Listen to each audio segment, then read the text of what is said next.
Thanks for joining us again. Listener request, Jared. Ray put us on to this Australian TV movie from the mid-'80s. It's called Fortress. I believe it was very hard to find. We had some minor issues where it looked like we were on the verge of having to pull out. But located one. Yeah, if you could quickly learn how to speak Italian, we might have been... Duolingo and sort that out. That would have been all right.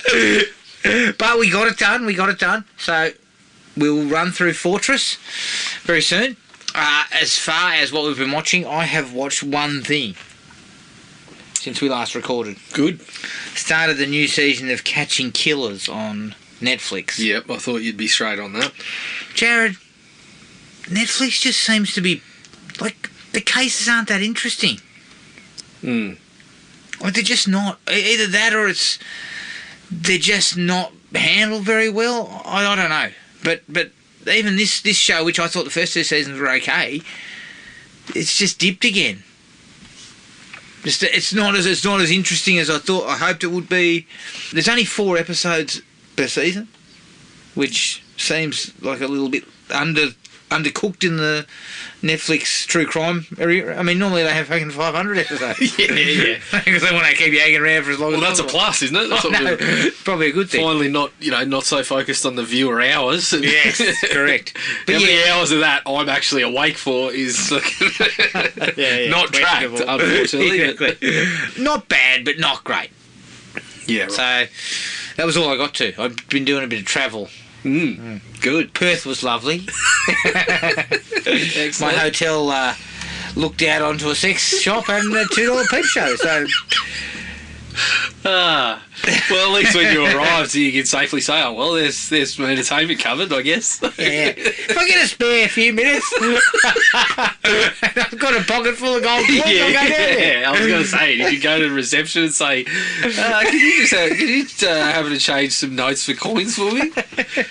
I wouldn't mind buying a packet of chewing gum. Yeah. I'm going to the convenience store across the road.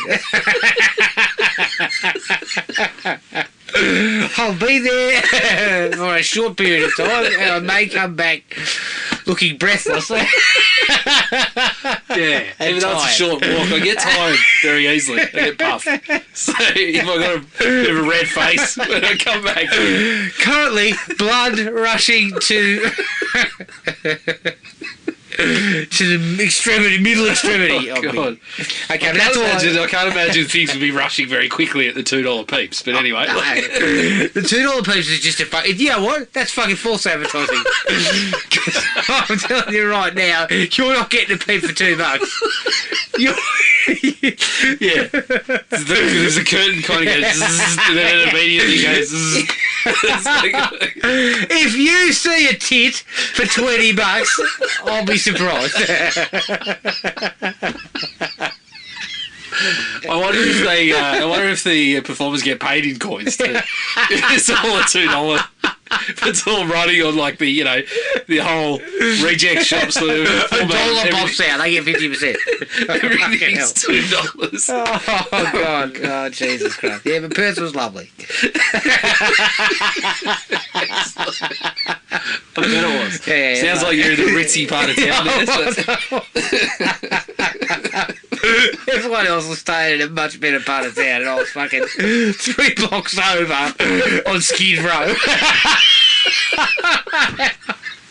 Jesus Christ. How I managed that, I don't know. Yeah. But, it was good fun. It was good fun. Excellent. Okay, so what have you been watching? Because you've been on holiday, so fuck you've. Well, yeah, I got a couple of days there where a couple of full moon features in this list. No, for sure. there wasn't full moon features, but there was some trauma. Unfortunately, I don't know whether that's a good thing. I think I prefer full moon features. I tell you, it's not a good thing. But I finally worked my way through Toxic Avenger 2, 3, and Part 4, Citizen Toxie. So, let me tell you, that was quite we got to the bottom of the barrel. This is the bottom. Yeah. Well, 2 and 3, it's quite clear that they've shot them together. Because sometimes they use the same scene. So they've done them together. 2 and 3, look, there was a couple of giggles in there. It was more like the first one. Yep. By part 4, fucking holy shit, I don't know if I wasn't prepared for that. Part 4, we start in a special school. So that kind of gives you the sense of where we're at. The sense of, how far Mr. Kaufman and crew are happy to push boundaries. I was I knew about James Gunn's background, but I wasn't prepared for him to pop up doing a Stephen Hawking impersonation. Oh, fucking hell. So, yeah. Did he have anything to do with the production of the film? I think Writing? I think he was involved at that point. Obviously, with Troma, you kind of...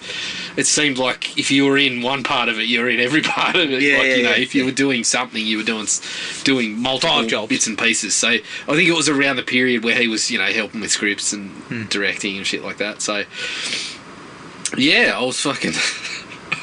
I don't... How is the film? It was pretty poor. I mean, all of them were pretty average.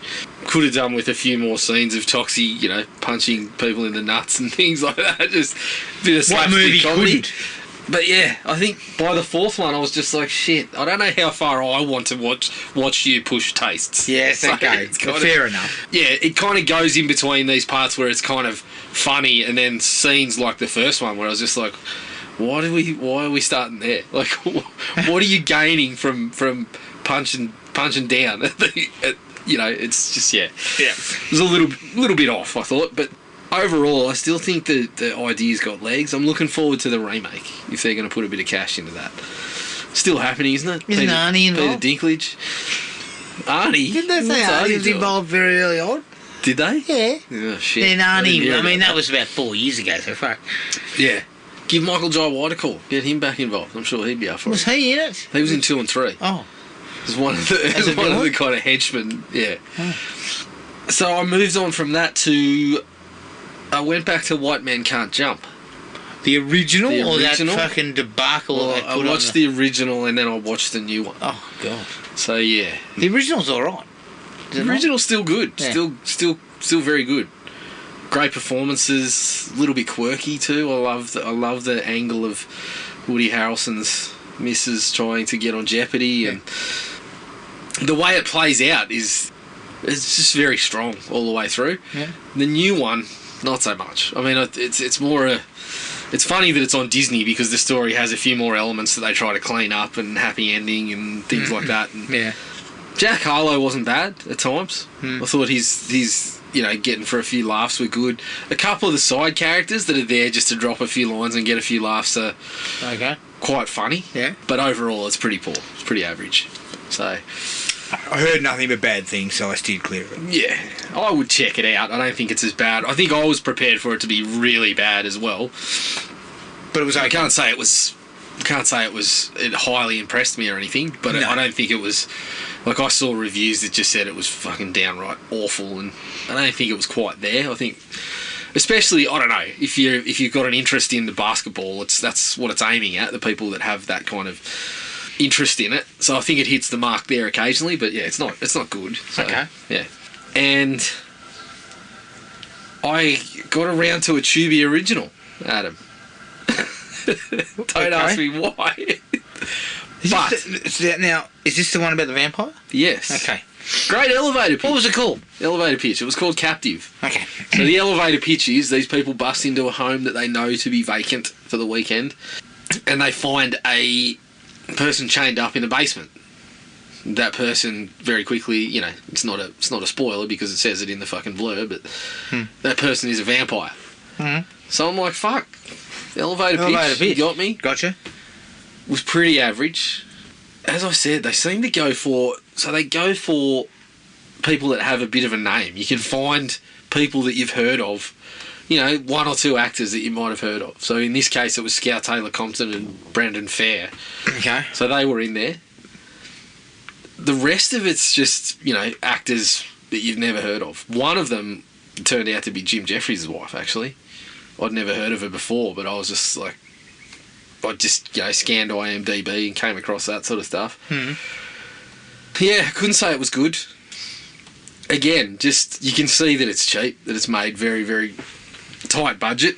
Yep. Certain sequences play out quite nicely. There's points where there's like a party going on that lends itself to some stylish sort of violence and whatnot that they're putting together. Okay. But overall, it was just Shit. just pretty average and couldn't really fulfill the potential. I was thinking something like, you know, when I read that, I was thinking something like Don't Breathe, but with a vampire. Yeah. I thought that sounds pretty cool, but that's not what I got. So, I should have known. It was a Tubi original, so I can It see was a how you Tubi got original. sort I of- was circling another one or two, but I don't think I'll be digging too deep into it. Okay. I'll report back. And the last one that I touched on, I don't know, don't ask me why. It was rabbit holes again, but I found myself on Tubi again watching Princess of Mars, which is Asylum's take on John Carter. Oh. Trust me. When I'm watching Antonio Sabato Jr.'s version of John Carter and Tracy Lord's rolling out Aegyosaurus, I don't know why, I just wanted to see how this stacked up. I don't know why. How did it stack? It didn't. It didn't Okay. say it toppled over pretty quickly. Now, was Sabato Jr. like the fella in John Carter walking around shirtless? Yes. Was he rigged up? Yeah. Sabato reasonably. Jr. still rigged up at 60. Yeah, I think it was in about 2010. It was actually made before John Carter. Oh, really? Yeah, so Asylum, I believe they were trying to make it as a Mockbusters. as a mockbuster to go with Avatar.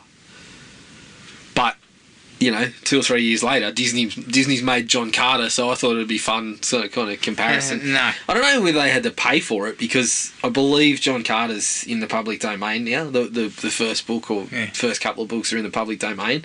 I'm not sure they were at the time. Yeah. So I don't know whether they had to pay for it, but yeah. Basically they use the old Vasquez rocks. The place near LA Yeah. that they just substitute for like Mars and Oh my in God. Star Trek they use it quite a bit. They basically just shoot a bunch of it at Vasquez rocks. Oh my God. Shoddy effects and costumes and I'll shit. tell you what, Jared. I mean, that is a rabbit hole. That is a rabbit hole. Because Look, I would never I'm not gonna expected lie. you to tell me that you watched an Asylum version of fucking John Carter. I didn't even like John Carter, so I don't know why I was the first doing it. thing I say is, what?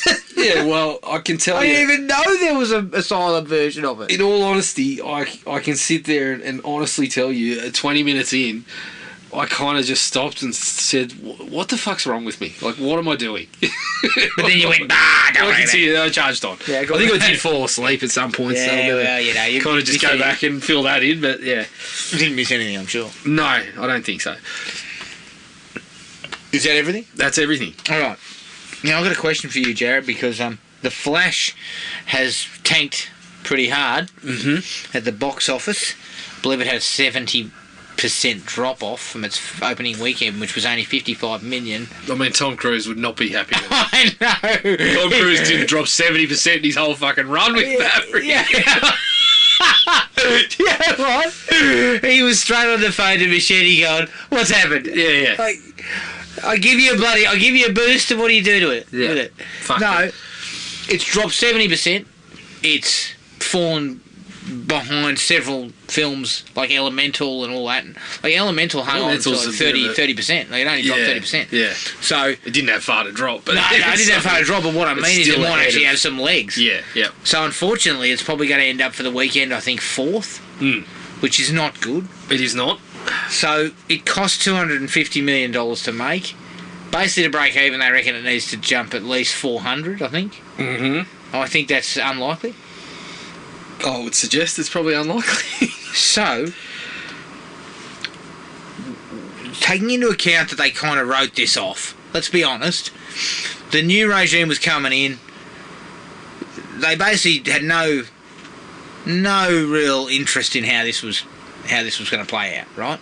Yeah. So they just dumped it in the Well, I theatres mean, and fucked off. James Gunn did to say it was one of the great comic book movies and all this sort of stuff. So Okay. he was trying. He was trying to Yeah. gather up something, but what I'm saying is the new regime's not responsible for this. So they're not going to go. They're quickly going to throw their hands up and say, "Well, wasn't that nothing to do with us? Yeah, it's not yeah. what we put together." Yeah. So the idea is they're going to move on to newer things, right? Okay. Sorry, I got 2 questions. What have we got? Like other than the Batman, like because the Batman sequel and the Joker. Yep. Well, I mean, what else is in the pipe? What's next? We've still got Aquaman. You got Aquaman. You got the Aquaman sequel. Blue Beetle will be before that. What's Blue Beetle? So Blue Beetle's another, lower tier piece. How much money's been spent on Blue Beetle? I don't think it's a lot. Well, as long as it's not much, I think you can safely say that's a reasonable bet. Because I can't see the people jumping through out of their skin to see Blue Beetle. Well, it does have something on its side in that it's going to be centred around like Latin American actors. Okay. So it's got that sort of. I like that. Some diversity and representation, which is good. That's actually a good thing. And the trailer looks alright. Looks like a bit of fun. It's Zolo Maridueña from Cobra Kai. He's going to be the lead role. All right. Well, while we talk about this, I'm just going to try and find out how much it costs. Well, it looks like, so just checked it quickly, it says 120. Holy crap. Now, okay. So we're spending Shazam money on the Blue Beetle. Okay. So, hang on a second. Blue Beetle is part of the gun. No. Okay. That was already in the pipe as well. Okay. So, once again, they can easily wipe their hands off this one. Yes. Correct. But I would pencil Blue Beetle in as possibly being like a Shazam kind of reasonable surprise. Okay. Well, I've got to hope for a surprise because you're spending 125 million. Yes. And as you pointed out to me, you could have made The Flash for 120 million, not 250. I think you could have. I guess the effects, it's so heavy on the effects. And it's got to be, I guess, because they've always got to show this. Ever since Quicksilver in the X-Men movies, it seems to be that you've just got to show everything at slow motion to show that character. Yeah, I know. I get that. As fast, mate, but surely you can work around that. Correct. Well, if you get a director who's willing to take some chances, but the problem is it's not really the director's fault. As I said, let's go back to the John Wesley Shipp days and just get someone to stand still and fucking fast forward everything around them for the next 15 minutes. I don't know about you, but that sounds pretty fucking good to me. If it's going to save me some money. I guess what I'm saying here is that you're moving on, but I don't hear a lot that says to me that we're moving into quality at the moment. No. There's nothing that jumps out to me. You've got a sequel to The Joker, which I actually liked The Joker. You didn't. Well, you had problems with it, but I had a few issues. I didn't think it was as good as... So I actually think a sequel to The Joker might be interesting. Yeah, I'm reasonably excited for that one. I thought The Batman was good, and a sequel to that would be worthwhile. Yes, which is also in the pipeline but hasn't started shooting or anything. So, look, by that time, the gun... What's the other fella's name? Safran, Peter Safran. The gun Safran regime will be being well and truly held responsible for all this stuff. But I'm going to say this to Gunn and Safran: let Matt Reeves just do what he's supposed to do. And I think they're smart enough to do that. Be smart, because the Batman was well made and a quality product. Let Matt Reeves do what he fucking is supposed to do, and you'll get a quality product. And you got the sequel to Aquaman. I don't know. I mean, was Aquaman 200 plus that cost? Was that much good? The original? I didn't mind it. Like, it was pretty. But again, are we talking about silly, but it was good fun. But are we talking about something that's going to pull people in? Because that's where the issue lies. You haven't got any real quality. Well, I think it's been made clear by these recent DC movies, even the recent Marvel movies, that you can't just rely on people walking into a comic book movie anymore. Yes. It's got to be good. It's got to actually have something to get you in. Yeah. So I'm concerned that they don't have a lot in there that tells me people are going to flock to DC films. Well, after those ones come out, so I believe it's going to be Blue Beetle. Blue Beetle's next, and then Aquaman will come after that. Then it'll be Folie à Deux. I think the Batman 2 will come around at a similar time to the first real James Gunn one, which I think is going to be Superman Legacy, which he's going to write and direct. Okay. Well, that's... So he's putting himself... The thing I like about it is he's putting himself right in the mix. Well, yeah, he's got to cop the brunt if it's no good. Yep. Okay. But to me, once again, it doesn't seem like there's a plan. There's a plan in place. Well, they've announced, 5 or 6 movies. Okay, well, that's good. So, at least at the very least... And I know that they're going to allow the Batman to be going while they're going to make another Batman movie, which I think Andy Muschietti might be making. Oh. So I like the fact that they're saying, because I've kind of always said I've got no issue with these kind of... You can have your main continuity, but I don't mind if you make a movie that's totally separate to that, like just a fucking your own contained story, which like the Batman was, initially that was going to be Affleck, but then when that didn't pan out, we made it as something different, and that was probably for the best. But see, this is the thing that and again, Marvel got lucky, but it seems like they have a stable of more recognisable characters. Well, they got lucky, but they also they also planned well.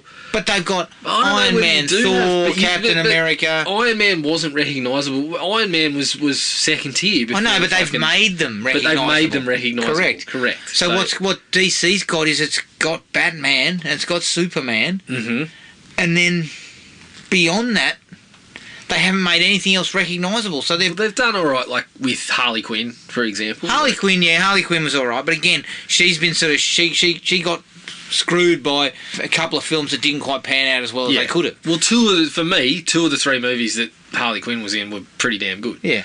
But yes, two of them especially copped a bit of backlash, and I guess what I'm saying is there's not a lot of other stuff for them to go to. Well, there is. So I can see why you're going with double Batman. It goes back to the same old thing. Any of this shit can work if you have a good idea and you execute it well.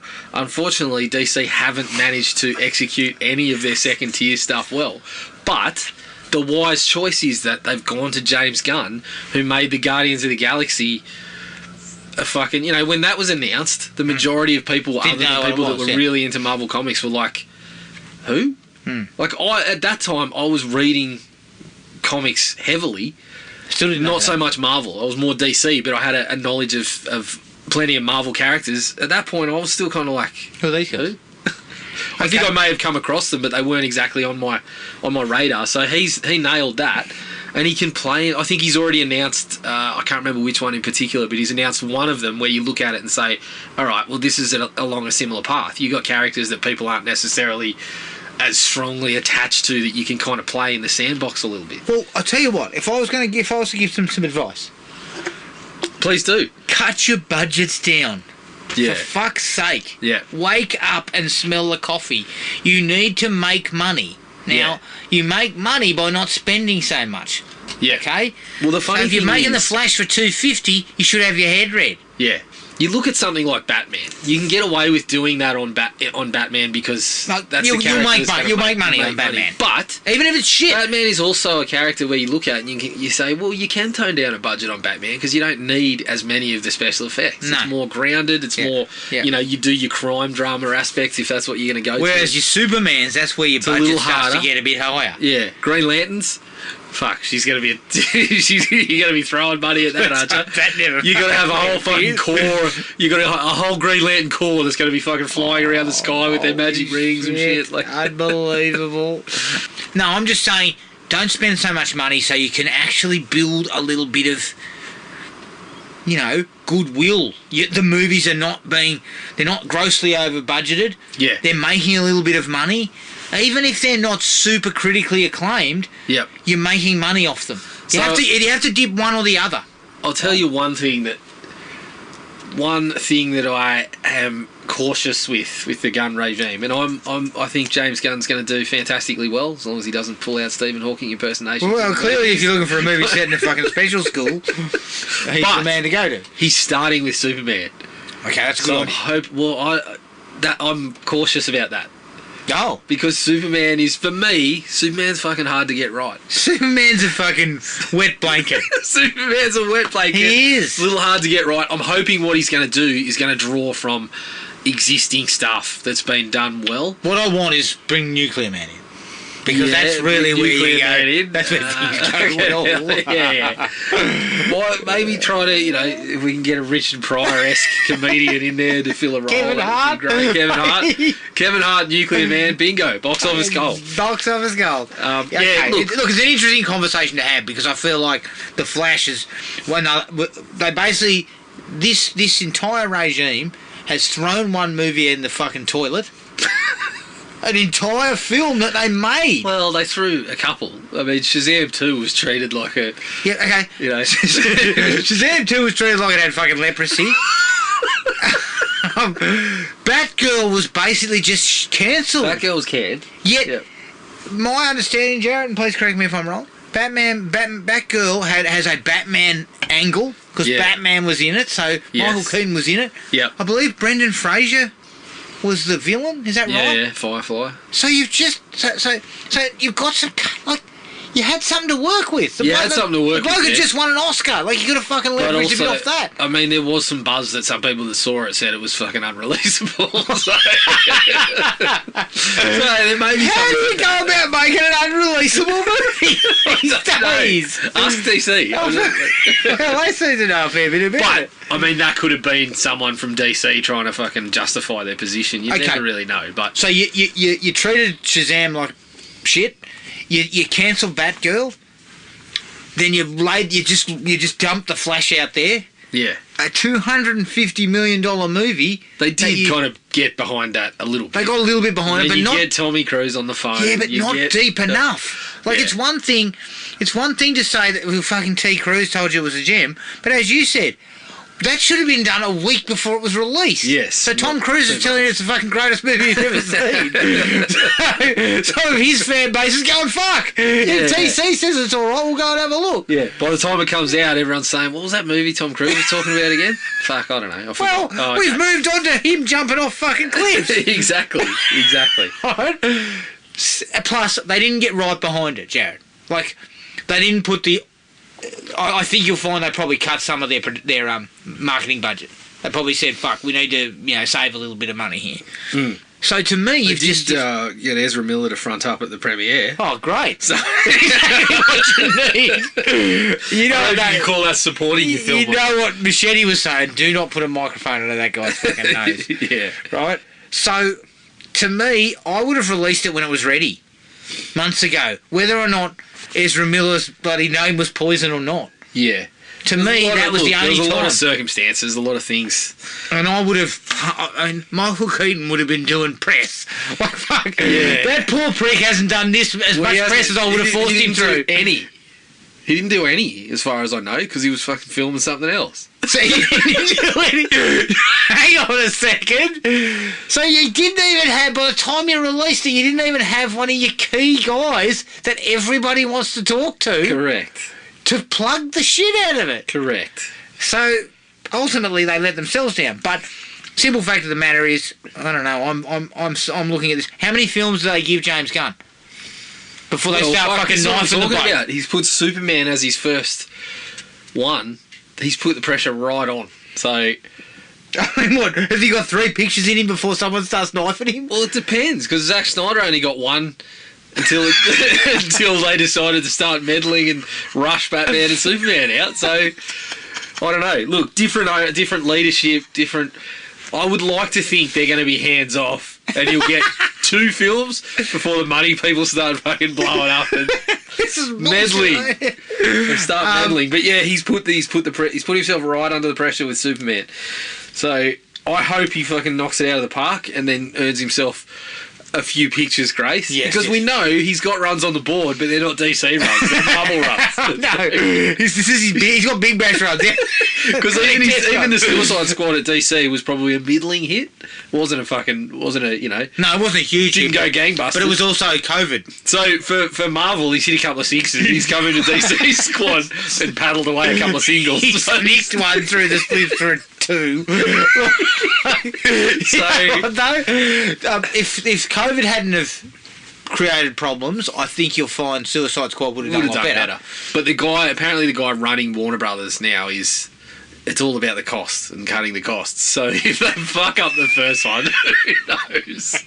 Who knows, Adam? It's not known as the most patient industry, is it? Like, no. All right, okay. Remember the guy who was the guy that was running Paramount who had Maverick in the can and got fired before that? I can't remember. Jim Giannopoulos, is that him? Fucking hell. Talking about, he got canned before Maverick came out. So yeah. Got you there. Imagine that. Oh Jesus! I would have been honestly. I would have been rocking up to work. Your job. I would have been rocking up to work, standing out the front with the fucking papers, with the bloody, the Hollywood Reporter, or every time someone's walking in, the bosses are walking in. How's Maverick going today? How's the box office today? Pretty good. I heard it was all right. It did okay for you, you fucking prick. All right, okay. So the proof will be in the pudding. Correct. Okay. But this is DC's third go at shutting down Republic. Shit. In the time Marvel's pumped out fucking 40 movies. before you know it, it'll be the timeline will be as fucking muddled as the Texas Chainsaw Massacre. We'll have remakes and reboots. Then we have a movie that ignores all those and goes into a direct sequel to the first one. Then we go back to the timeline. It's funny because this is a slight tangent, but I was rereading Taking Shape. Yep.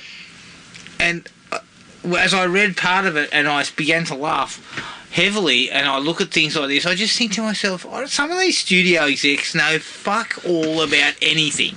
Yeah. They're just fucking idiots. Yep. Like there was a bit in Taking Shape with us saying they wanted to include some sort of virtual reality fucking part of the Halloween franchise. Yeah, good. And I was just like, I had to reread it again to make sure that I read it properly. My favourite's always been the Planet of the Apes one, where they were doing the fucking Planet of the Apes remake, and one of the producers gave them a note about, what about if the apes were playing some game, and then the guy that's come into the planet adds the stick to it, and all of a sudden it's baseball. Yeah, okay. What the fuck are you talking about? Okay, so let's get off that. Look, DC's got fucking 2 pitches to Albie, or you can fucking jam it up your ass. DC, I've got one. Guaranteed. And if John Peters is still involved in Superman, well, you're fucked. I know. He'll be asking for giant spiders again and all sorts of shit. What? You know what though? If I hear the words fucking DC have shut down and retooled again, I'm going to start laughing. Yeah. All right, okay. Well, Marvel's fucking retooling now too because of all the Jonathan Majors and the TV shows and the movies not being as successful, so they're pulling back a little bit. But we'll see. I think they're not retooling like DC retools. Yeah, sack everyone and start over. DC, they've got the fucking best toolkit you can imagine. All the retooling. They had a Sid Crime spanner set. They fucking decided to throw it out for something from Aldi.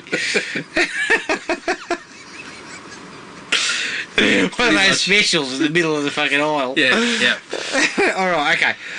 Let's take a break. Here's the trailer for 1985's Fortress.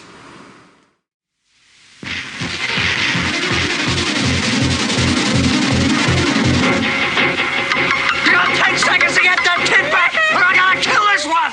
Out! 1! 2! 3! 4!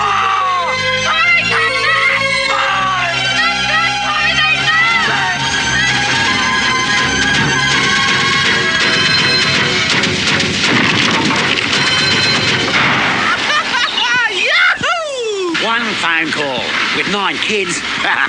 They won't stall. The money will come floating from the bloody sky. The terrorists. The children. The teacher. Players in a deadly game of hide and seek. Get out of the car, boy! Stay where you are! I'm getting closer! Don't run away! They're after us!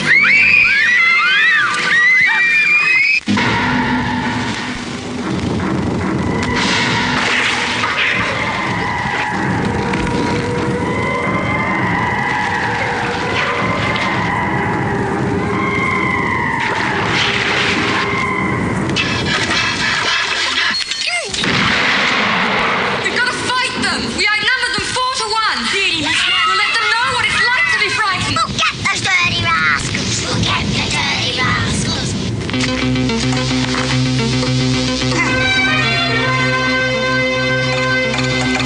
A prison becomes a fortress.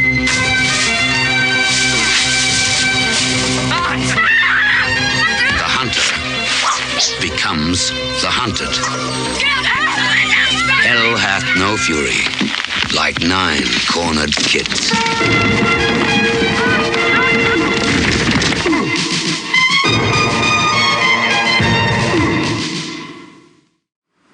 Fortress from 1985, directed by Arch Nicholson, who directed another Australian piece of Ozploitation, Jared, called Dark Age.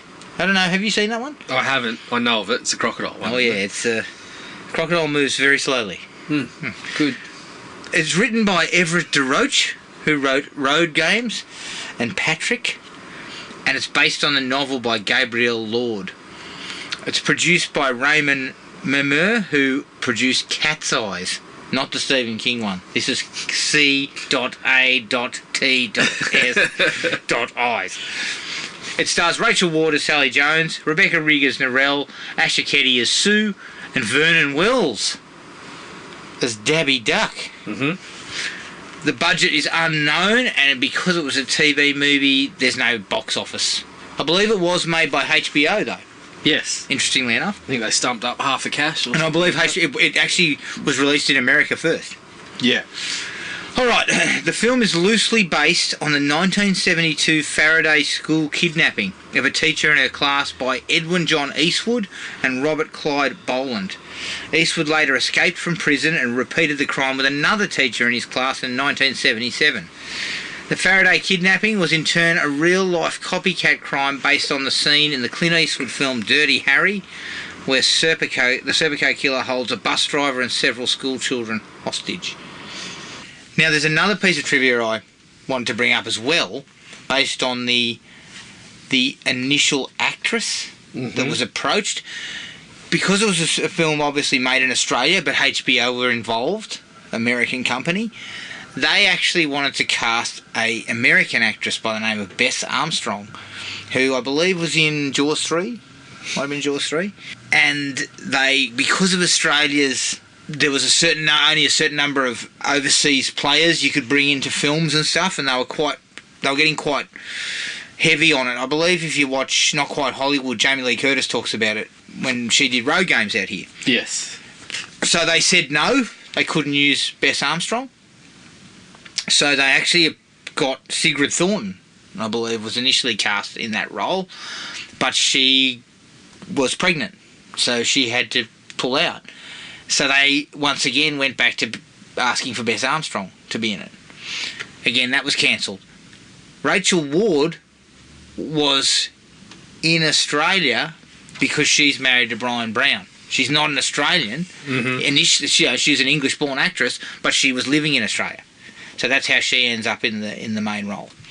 So I thought that was interesting because, you know, the 80s, if you look at that Ozploitation stuff that was in Not Quite Hollywood, you notice they were bringing in, like, actors from America or the UK to fill key roles and then making them Australia. Yeah, Stevie Rail's back. Fucking people were taking shit to the track, Jared. Donald Pleasance, I believe, came over at one point. You know, there was always an international actor in those films. So it's an interesting look at it because that was 85. It was around, still in the middle of that period. And I believe by Jamie Lee Curtis's time, she said she was treated quite poorly because of it. Really. I mean, you actually had two Americans though there. Yes. Stacey Keach. Yeah. Or Tom Atkins. Couldn't tell. However you slice it. Yeah, could not tell. Gerald McRaney, even. Coach. Yeah, Coach. That was fucking Craig T. That was Nelson. fucking Major Dad, wasn't it? Was that Raney? McRaney? He was Major Dad. Now I'm doing it too. Fucking hell. Craig T. Nelson was Coach. Oh, mate. Bring him over Get too. your shit together. Bring him over. Nelson's fucking asking too much. He's not coming But over if you put a here. mustache on Nelson, it would look a bit like McRaney, wouldn't it? Oh, no, down. Fuck. All right, Jared, Fortress, 1985. Ray put us onto this. I believe there's a couple of podcasts about the original. Yeah, I listened to Incident? one of them. It was actually about the second incident. Right, the one in 77. In 77, yeah. Christ, this bloke likes to stick to his... Yeah. The podcast I listened to was speaking to, I think the guy, I may be wrong on this, but I think the guy was in his second week of teaching. Jesus Christ, When he imagine got- getting that when he going got- on. Yeah, and that time it was a little different, but the group got away again. But I remember they asked him on the podcast how'd it go. Obviously things were a little bit different back then. You didn't have the HR department looking out for you, you know, getting your sessions with a psychologist and stuff like that. And he was like, yeah, I got a week off or something and I was back in the classroom. So it's a very similar setup in that it was a small country school where it was a small number of students and they were across a bunch of grades because it was a place where you didn't have access to lots and lots of school choices and things like that. So Yep. yeah, it was quite interesting. Okay. So how'd you feel about this one? I was actually very impressed. There's a lot of films from Australia around that time that are actually quite good. You go back and look at them and you say they're fucking entertaining. They're very, very good quality. I think I went to a 3.5 here.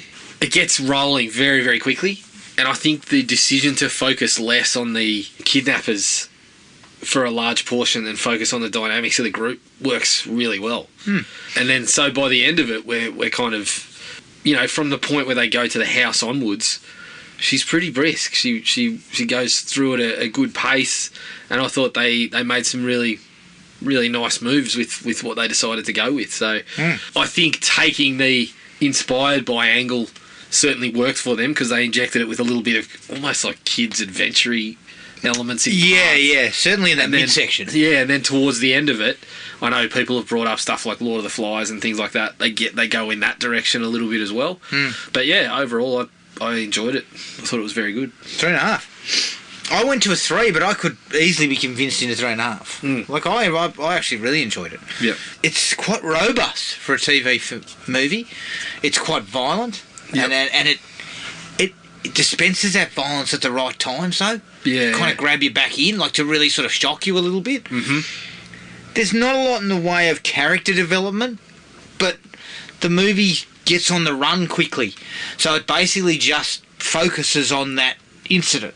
Yeah. You don't need too much to build the characters because kind of just showing them turn up to school and start the day kind of gives you a sense of how things operate. And how they, a quick couple of minutes in the classroom gives you a sense of the dynamics of the group. Yeah. And they kind of bring out the character development with those kind of changing dynamics in a couple of little moments. But as you said, they don't spend a whole lot of time on it per se. And with regards to Sally, they kind of just use that one sequence where she's watching the train go past and she's kind of looking as if she wants, because it kind of feels like she wants to leave. Yeah. She wants to get out of there. Yep.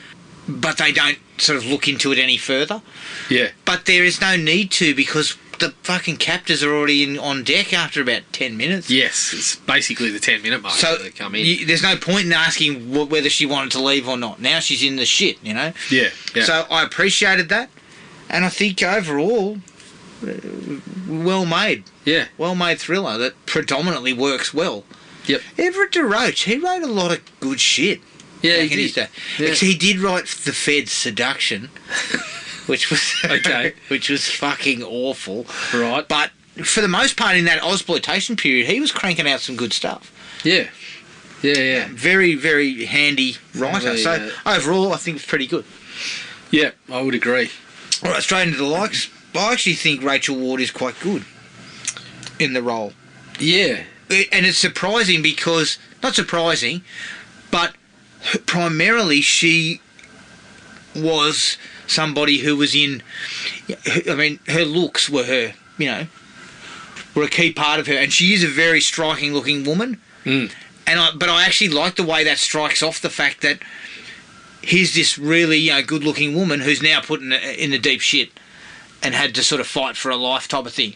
So I think it actually kind of works to have that. And she is good. I think she does a really good job. I tell you what, fucking hell, I would have done some fucking screaming in that classroom. I mean, I'd have done some yelling, Jared. Yeah. Like that classroom was a zoo. It was. I mean, she is under the pump from minute one. I'm not going to lie.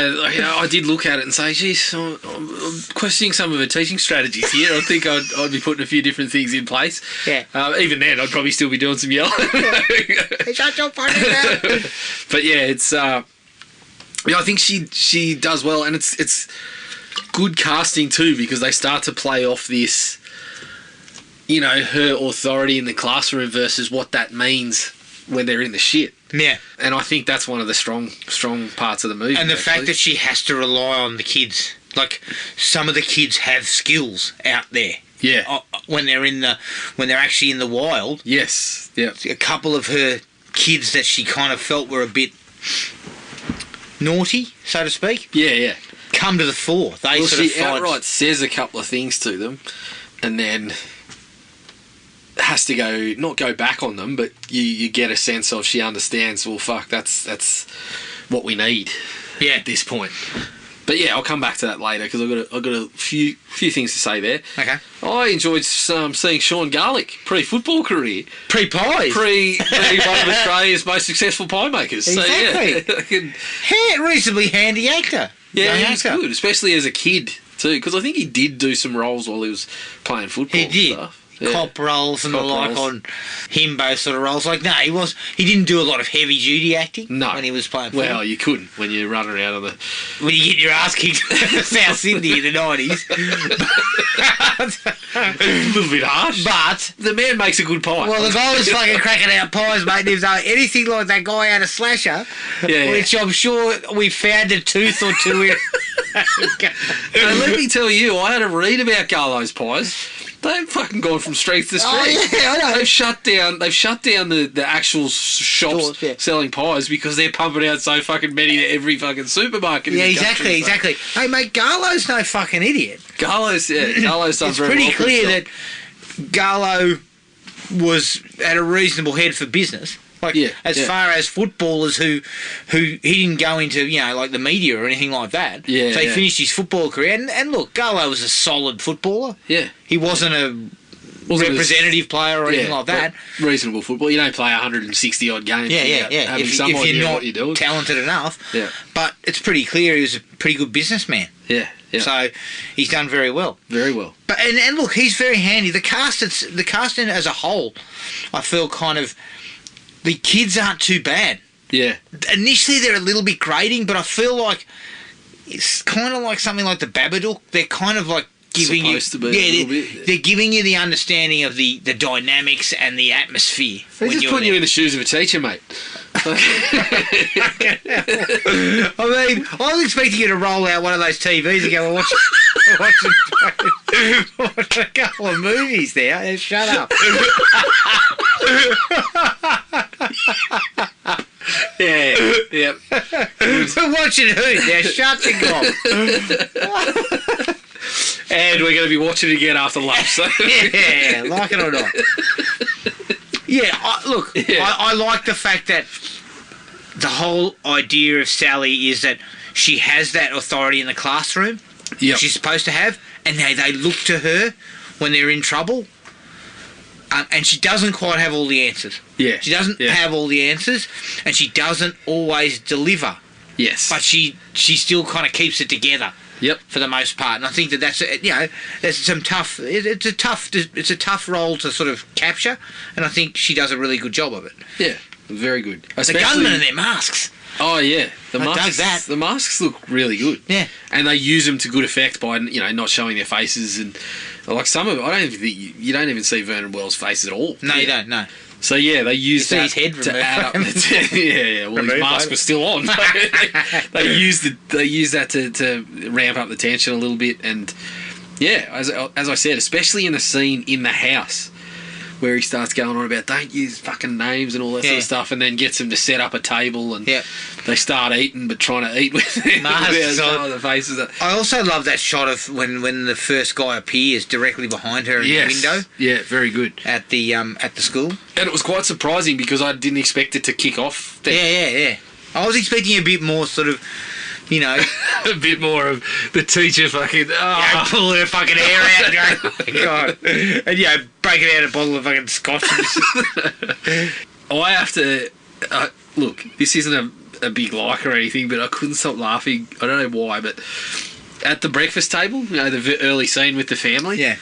The dad had a bit of a familiar look to him, so I was half expecting him to fucking stand up and start going, what is the charge? Eating a meal? A succulent Chinese meal in the middle of breakfast? You think he looked like that guy? I thought he looked like that guy. I thought Mum was going to say, would you like a sausage? Get your hands off my penis. I was expecting it to say, and Jack Thompson in the He looked a bit like JT. But quite funny. I don't know. So that made me laugh. I saw the bristling mow and the kind of haircut. Yeah. He kind of looks like that guy getting dragged out of the I restaurant. believe that guy had some background in drama, I think. Yeah, he did. In the end, he did a bit of acting in jail. Oh, Oh, that's a nice headlock, sir. I see you know your judo well. This is democracy, madam. I believe the backstory for that was he was getting dragged out of the Chinese restaurant because he'd been using other people's credit cards to pay at that Chinese restaurant for a long time. Oh, had he? Oh, right. Because I remember people saying, he hadn't done anything wrong, and then I read an article, I was like, the guy was a fucking scumbag. Yeah, he was a lifelong... Yeah. Well, he'd been in and out of prison quite a few times by then. As I said earlier on, that first 5 or 10 minutes just sets the atmosphere of what it's like to be in a school in the bush. Yeah. You know? Well, the outback setting itself, like where they show, the family on the farm, they show them walking to the school and the fact that she's fucking staying with them. And Yeah. it kind of reminds me of like the way like Stephen King uses kind of small town rural settings that are just... it's not really out of the ordinary, but he manages to find things that are fucking scary about it. Like, you watch that first 10 minutes and you're getting the sense that, as with a lot of places in, really remote Australia, there's fucking nothing around. Like, you're on your own. If you get in the shit, you're I in also some had to shit. have a laugh of her having a shower and then mum turns the fucking tap on at the front and you lose power. You lose that thing. Then you Fucking turn hell, mum. That shit off. You turn them back on and you get fucking scalded. Like in our house, all you'd hear is people banging on walls and shit. Yeah. Ah, yeah. I remember, like, you'd pick your spots. You'd think, nothing's going on. And then the second you got the shower, mum kicks off the fucking dishwasher, and then the washing goes on. She does a fucking pile in the fucking sink at the same time. My favourite one. Honestly, I'd be sitting there, I'd be in the bathroom screaming, like, really? Like, I fucking...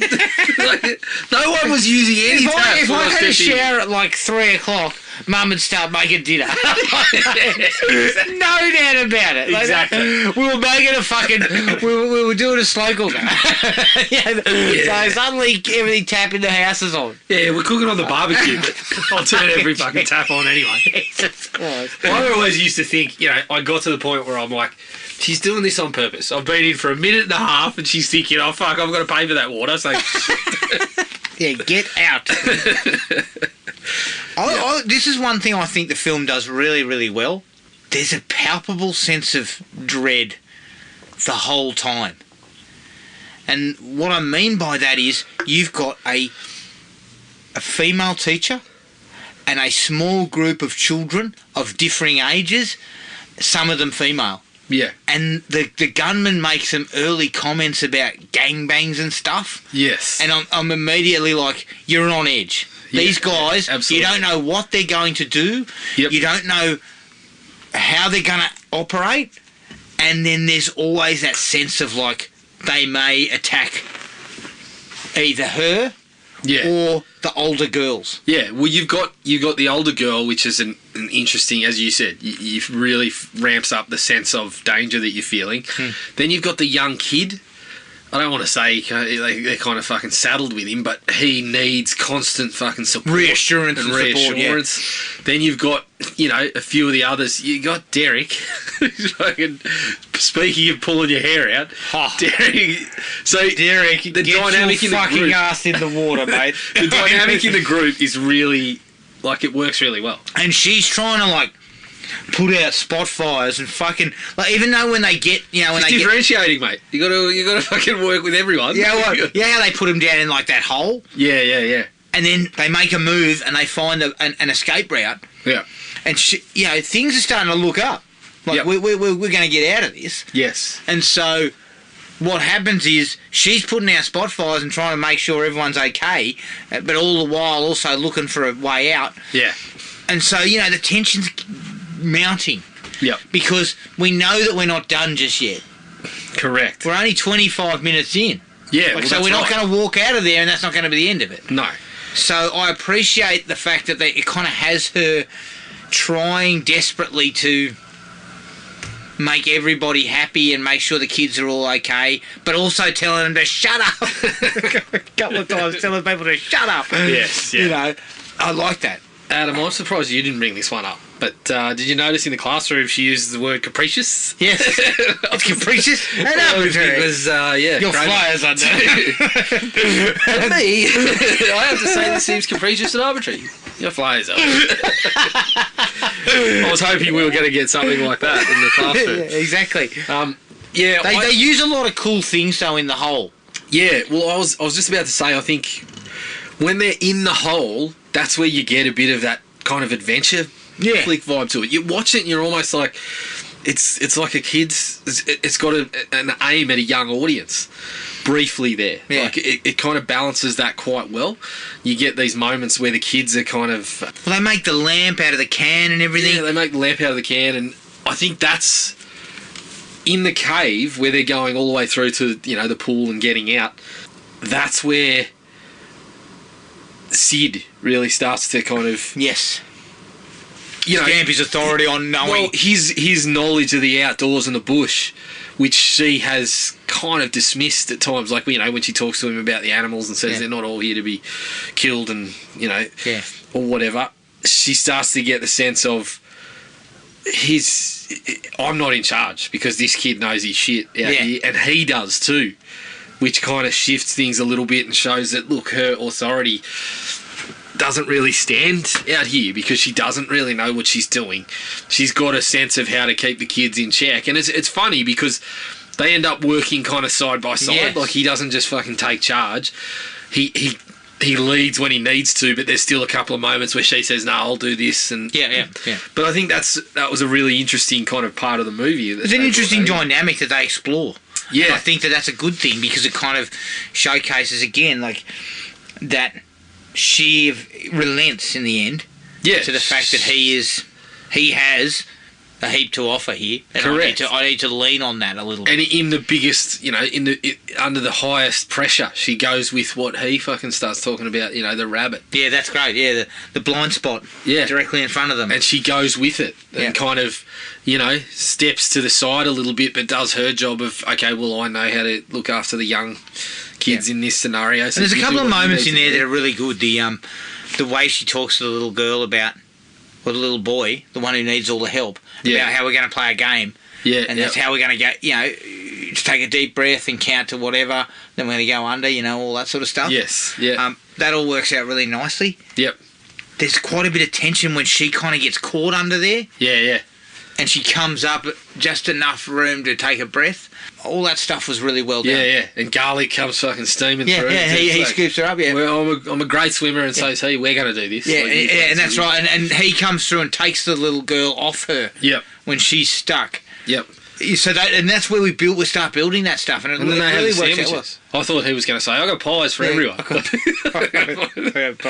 did have the fucking laugh though when he goes, where he takes the matches and he goes, Mum's sandwiches are as dry as the Simpson Desert. Puts them on the sandboat, and I'm like, yeah, I can relate. I had a few lunchbox items that were not. I had some lunchbox items that I stuffed underneath the fucking demountables because they were not good. Yeah. And you knew if you brought it home, you were going to get it. What's wrong with that? Why did you eat that? Exactly. It's funny because I think that back to myself, and then when my son brings something home, he's like, I'm like, what are you doing to me? Yeah, but you know what? You didn't give your son a packet of sultanas. And I'm going to say this right now. Who the fuck eats a packet of sultanas? I don't know, but I got them too for a while. No. The good thing about sultanas was they would squash nicely under demountables. Exactly. Well, they were fruit related, so they break down these. Fucking packet of sultanas. Fucking hell, come on. There's no chocolate sultanas, I might consider it. That company was running the biggest fucking scam on Australian parents. No motherfucker ate those sultanas. Yuck. I love the reintroduction of the kidnappers at the house. Yep. That was Can one we of the just use better your phone, and then the door pulls back a little bit, and there's Santa Claus standing there. Yes. And the old lady says, "I'm sorry. You know, I'm sorry." And that shit, that's where things get to start to ramp up with them, because obviously they're clearly unhappy Yeah. that they'd lost control of them. Yes. And I mean, look, it was predictable because Oh, yeah. there was one house in In the middle of in nowhere. the middle of nowhere, and as you said, you looked at the time and you're like, we're 45 in. There's still Something else has gotta happen. Something's got to happen. It was predictable, So it was predictable, absolutely. but it still worked. Like, the scene was really craftily shot, I thought. Like, Yeah, they and- did some good things in there. You know, the reaction from everyone is that, you know, fuck, we've just been, you know, like we thought we were out. Yeah, yep. So I think it plays really well on that front. The old man's death. Yeah. That was out of, like, not out of nowhere, Yeah, but yeah. just kind of really kind of ramps the stakes up, because to this point in time, they haven't hurt anybody. Yeah, They that's haven't. right. They've done a little bit of light threatening, Yes. but they haven't done anything to hurt anyone. You didn't get the sense that it was going to be like that, to that level. I mean, they just blow that bloke away. Yeah. It does the wife says, oh, he's ill. You can't send him outside. Then, oh my God, fuck. You don't have to worry about that now. Yeah. He's not ill anymore. Yeah, he's got over his bloody cataract. Fucking His cactus stomach's now. blown out.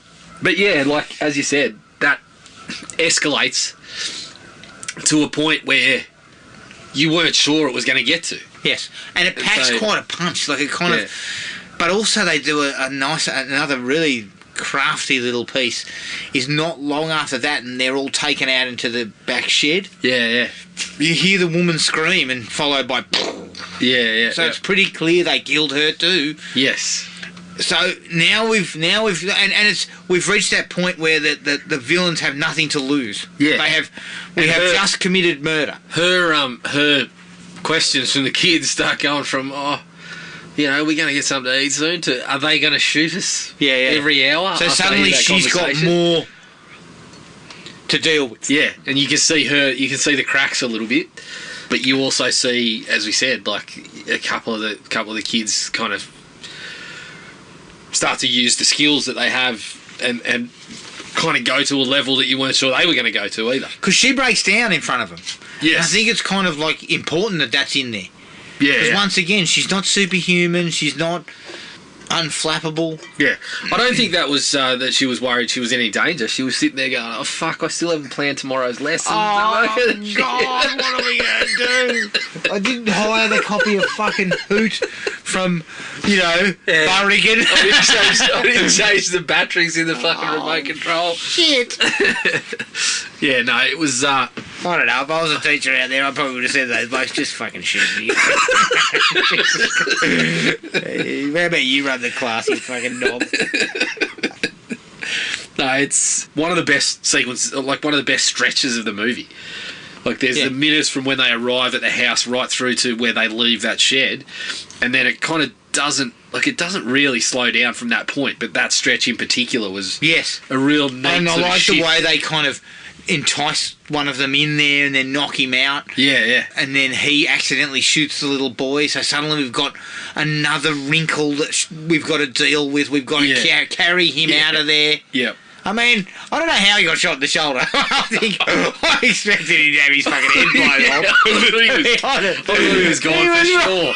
You were right in the fucking firing line there, mate. You are very lucky. Yeah. But yeah, again, I mean, that bloke was pretty fucking stupid. I We've know. got a couple of chocolate biscuits for you. Oh, well, shit. That's how you'd get me. If you said, we've just opened a packet of TV snacks, I'm like, oh. Yeah. I'll put the gun down to fucking dig into the box. I can't have a gun in my hand because I need to double fist the fucking TV snacks. Yeah. 'Cause I'm one of those blokes, Jared, that I don't like a 50-50 split. I like double fist, so I've got 60-40. And then, I mean, my wife's got to the point where she's counting them out. She's like, you greedy bastard, you're like fucking fucking eat them I don't all. bother counting them. I just buy a box for myself. Yeah, I buy 2 boxes. They go, here you go. Box for you in there too. And then my favourite thing to do is when they have a responsible snack and put the rest in the cupboard, I'll go and finish that one too. So yeah, I think that would be a perfect plan. Oh. Lay a trail of a trail of malt sticks to the seat in there. Either that or the $2 peeps in here. Oh yeah, exactly. We've got $2 peeps on. All right, and you know I need both hands for that. I have not got time to hold a gun. No, you need 2 hands for that to carry all your coins. But you know what, Jared? That from then on, things really ramp up, and I feel like directorially, they get a lot of mileage out of the dark and that. Yes. Like when they're on the run through the bush, away from it, it's all foggy and shit, and you're not quite sure who's coming. Like they do a couple of times where Sean Garlic and that come out of the nowhere. And scare her because you're not sure if it's the bad guys or not, and that's when they come across Vernon Wells Sand's head. he'd been lured with some gaieties. His head cut off. A couple of caramel crowns. But I could only recognise it was him because he had a mesh singlet on. Yeah, and a leather jockstrap. his fucking slovenly gut was hanging out, yet he was threatening Arnold Schwarzenegger. but all that stuff's really good. And again, it comes back to that whole thing where Sean Garlic talks about the rabbit. Yes. And the fact that their blind spot is front on. Yeah. So basically, we just come at these pricks head on, and we try and take them out. I wonder if Garlo sells rabbit pies. He probably does. He obviously knows how to catch them. Oh, he knows how to catch them all right. Yeah, no, but that atmosphere in the woods really is good. great. Like it's really, really well done. Yep. And as I said, you've got the little kid who's injured, and she's carrying him, so she's now hindered. She's got to rely on Garlic and Co. Yep. Because she needs protection while she carries the kid. So it really works. It really works well. Yep. Very much so. I really like the bit where they settle down for the night in the cave, and then they come out and they find you see the Father Christmas mask, and she shoots it, and then you hear him cackling and shit and threatening them out in the bush. Yeah. And it's echoing around the place, and Again, good use of the environment. yeah, loved it. Like, yeah. And by this stage, now we start to see. Although I love the way they shoot bottom half. Yeah. Even though they've got no masks on, they shoot a lot of their bottom halves, like their legs and stuff, until we finally kind of show who they are. Yep. The last 2, I think, we show their faces. The faces, we do. And it just, the finale just goes into the whole set and traps, and basically, what does he say? I think he says, or she says, we outnumber them 4-1. Yeah. We don't get out of here unless we kill them. Yes. And I think, you see the desperation and you see I don't know, like, there was points of it where they're kind of almost felt like a kind of mix between, like, the old Evil Dead kind of suiting up scenes and a little bit of Home Alone where they're kind of getting the traps ready, and I was kind of like, I'm not sure how this is going to play out. But when they get there, they don't kind of hold back on the violence and the kind of brutality of it, and especially when the last bloke fucking lands in the fire, and they fucking They just vlog the shit out. Absolutely, yeah. But I also like she tries to walk one of them into the trap, and it misses. It swings down but doesn't hit him. Yep. And then she wrestles with him, and they fall onto the stakes. Yes. And thankfully he falls first. Yeah. Really good stuff, and you're right, the base instincts at the end where they just go off. But then it leads to the ending, which I really liked. Oh, yeah. You get the fucking... The cop, Terry Donovan. Yeah, well, they talk about, like, that essentially they're kind of dancing around. You took his fucking heart. Yes. And then we get the shot of the fucking heart in the... And I love the fact that they don't kind of expressly explain that. No. Like, because you we just saw hear before those... the cops rolling up and they're in the group, you just hear, they took a trophy, sort of like we did. Yeah. And then you kind of... I love the way, too, he walks her in And then the kids fucking just follow, and they just behind her. surround them. Yeah, yeah. And it's kind of like this whole like protection thing. Like we are now. They're fucking just closed in this little group, and they're gonna make sure they all. We've get also through. lost the plot slightly. Slightly, yes. We've gone to our base instincts and we've killed people, and now we're not capable of dealing with that mentally. A little either. sense of that you're never really the same after something like that happens. Yeah. And then I love the way it just cuts over and you just see the heart in the glass case. Yeah. And it starts going boom, boom, boom. Yep. You hear the boom, boom, boom, boom. Yep. I really like that. I thought that was great. Yeah, really good stuff. And it was a really, really cool way to end it. Yes. And I wasn't expecting it. And I think that's where the strength of doing something like saying this is based on this incident. Yeah.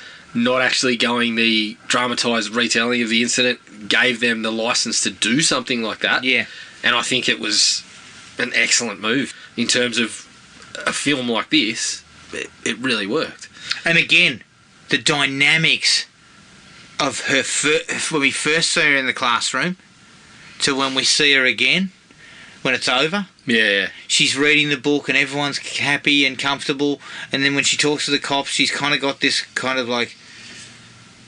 There's kind of like a grin. Yeah. She knows that they know something, but they don't know enough to do something about it. Yep. And to me, what I got out of it was this group is bonded together. Yeah. She is their leader. She is their leadership. Yes. And they've kind of... They will they will listen now. They will do whatever she says. Absolutely. But you also get, that she's kind of... There's a trust amongst all of them that she knows that these kids... Especially, like, it's so funny in a contrast to the opening scene when, as you said, it was like a zoo in there to almost like fucking Children of the Corn kind of... Somewhat, yeah. The way the kids come in when the cops are talking to her, it's very Children of the Corn-esque. And I also get the little flashback to the walk to school where the kid's fucking... He spits on the possum or whatever it is. Yeah. And then you think about the guy that they killed. Essentially, you think back and like that's his body, basically. Yes. They're fucking just taking it to the next level, that the humans are just animals. And we're kind of, what they had to do was almost, they're with those animal instincts, those base instincts, as you kind of mentioned, to survive it. Yeah. And I really dug it. I thought the back 30 minutes is exceptional. I reckon that's where it really comes up. Especially the last 10 or so. Yeah, the last half hour is excellent. As I said, that sequence in the middle on the farm onwards, and then the last 10 minutes or so where they finish that guy off and then have the police questioning. I reckon I got an extra half star. Just it's really, really strong. Little sequences really strong. there. And not quite the way I expected. No.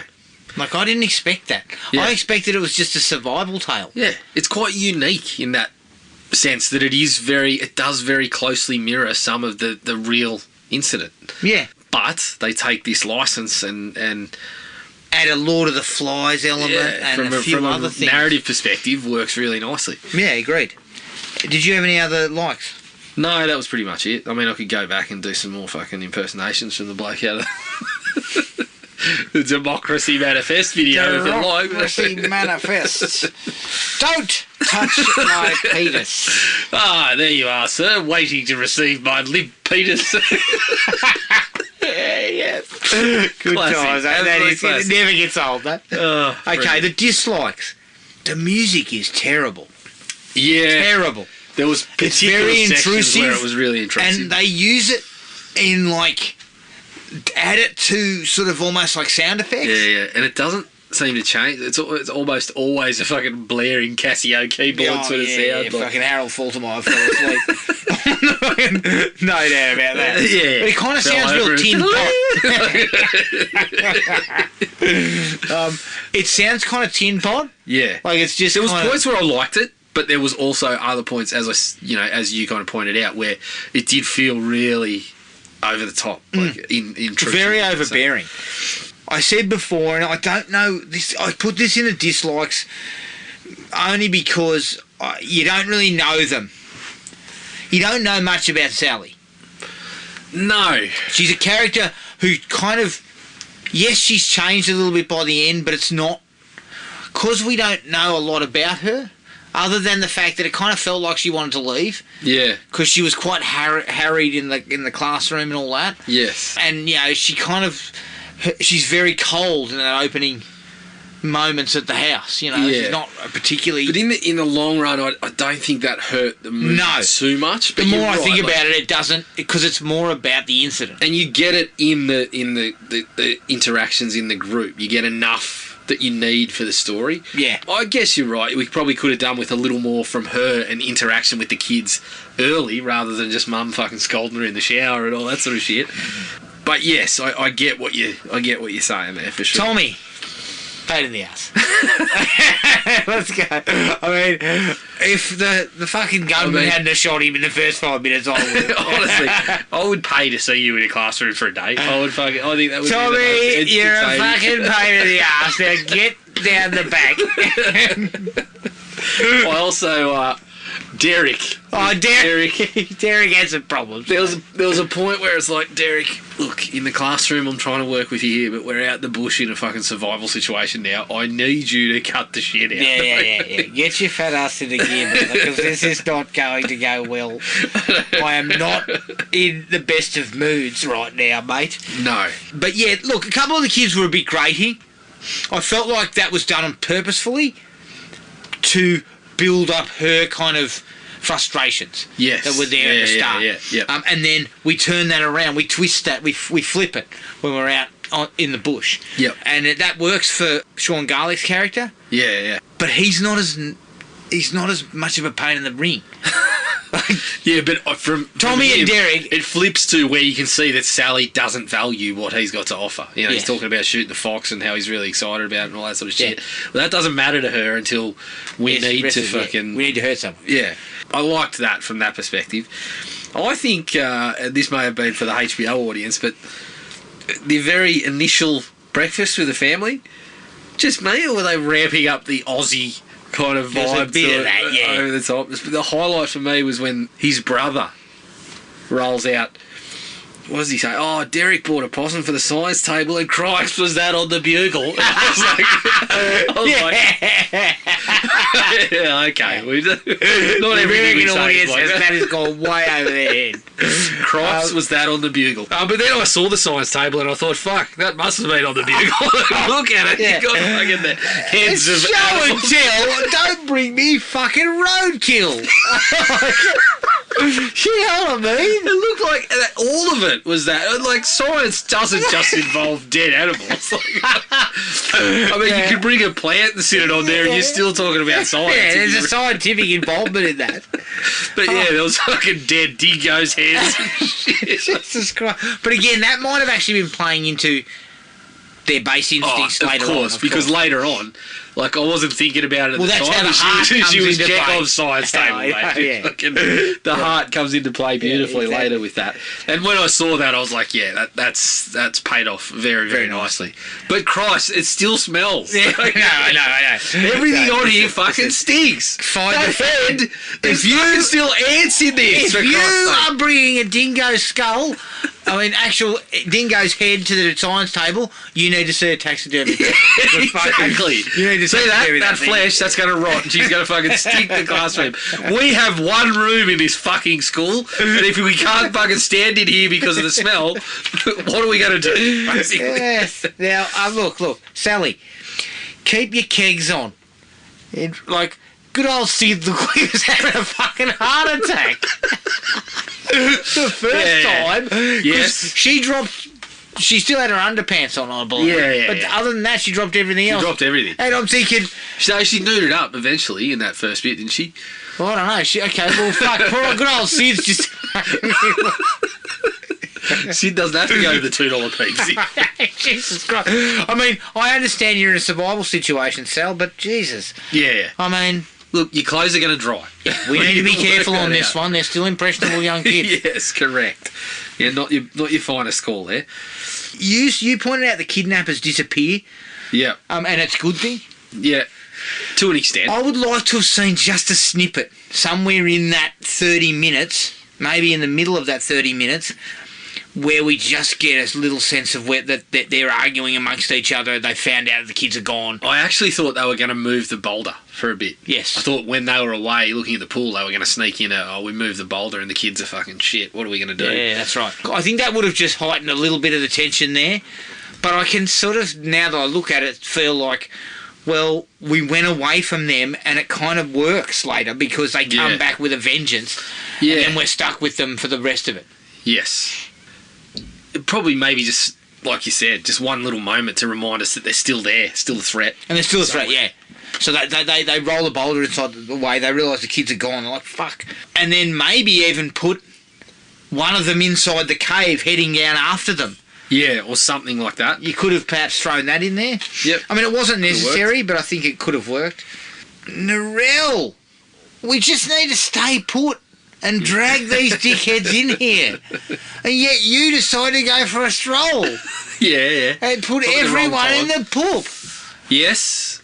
Come on. I feel like they tried to show a little bit of, she's kind of losing the plot a little bit. She's scared. Yeah.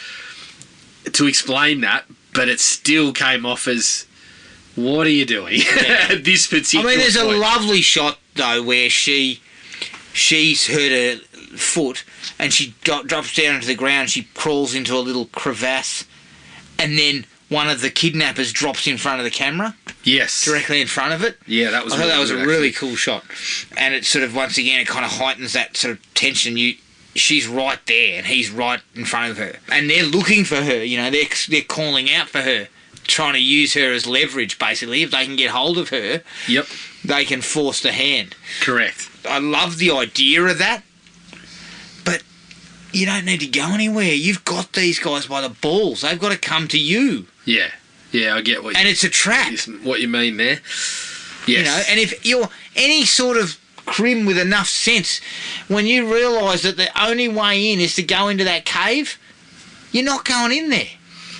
You're going, we're leaving. Yeah. I guess that comes back to, that's probably where they go into the real deal. Yeah. Because listening to the podcast about the bloke that did it twice, he was fucking a little bit gung-ho about things. Was he? Yeah. Right. I mean, there was points where he was driving away from the accident, driving away from the school with the car and caused a fucking accident and then had to fucking kidnap the driver as well and all this sort of shit. Christ. Like, so there was elements of the second one that they could have probably snuck in there. But yeah, I looked at that and I thought if I hadn't really listened to that, I would have questioned it more. But having heard a little bit about the real guys that did it, it kind of fit. Yeah, but also I feel like it.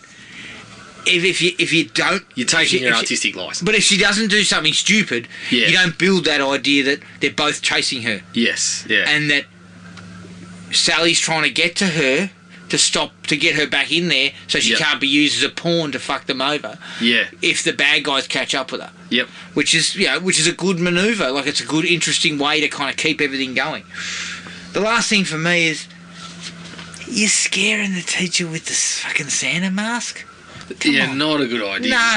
No. I mean, she could be packing heat. I mean, we still have one of those bloody sharpened sticks that we might just throw through the window. But also, I'm still traumatised. I mean, I know I'm a cold, emotionless person now. Well, anyone that was there would have been traumatised. You don't want to hang on to the fucking mask, do you? Come on. Idiot. Back in the class now. Fuck. What are you doing outside? Who told you to? Yeah, she suddenly loses her shit in front of the coppers and starts going, "You fucking idiot!" Then she turns to them, "I'm sorry about that. I didn't mean it." But that's it for me. I didn't have too much else. No, I was quite surprised. I wasn't expecting it to be as much towards the kind of exploitation sort of route that it was. Yeah. I mean, once I saw Everett DeRoche was writing it, I should have expected it. Expected it was as exploitation as they come. Yeah. But you know what? I think it was very, very impressive. Yeah, in fact, you know what? It could do with a remake. Well, they had one, didn't they? Did they? There's a movie called The Fortunate, but all I could find was a poster. Couldn't find any more information about it. Was it an Australian? I don't know. I couldn't find anything about it. But you look at the poster and it's got the Santa mask. And I saw one note that I think it was on IMDb, where they said they remade as The Fortunate. But there's nothing but the poster. No. Which was, it was strange. I couldn't find anything else on the net about it. Wow. So maybe it got canned straight off the bat. Yeah, I don't know I don't know where it ended up, but it didn't even say a year. It just had the poster and that's it. Huh. It looks like it perhaps was an international picture or something. I don't know, but yeah, it's definitely. So there's an entry on IMDb with fucking zero information. Oh yes, okay. Yep. All right. Well, that was Fortress. You can find us on Podomatic, iTunes and Spotify. Send us an email at thrillme@ionet.net.au. Like us on Facebook at Thrill Me Podcast Australia, at Podomatic at thrillme.podomatic.com, and on Instagram at thrillmepodcast.au. Keep an eye on the Facebook page for details of the next movie. Big thank you to Ray for bringing this one up. He brought it up a while back, and I kept forgetting about it. So I'm glad we actually got to it. It was really, really worth it. But until next time, take it easy, everybody, and we'll catch you later. Cheers. Find the podcast at Podomatic or on iTunes. Don't forget to rate and review. Like us on Facebook at Thrill Me Podcast Australia, or contact us at thrillme, all one word, all lowercase, at ionet.net.au.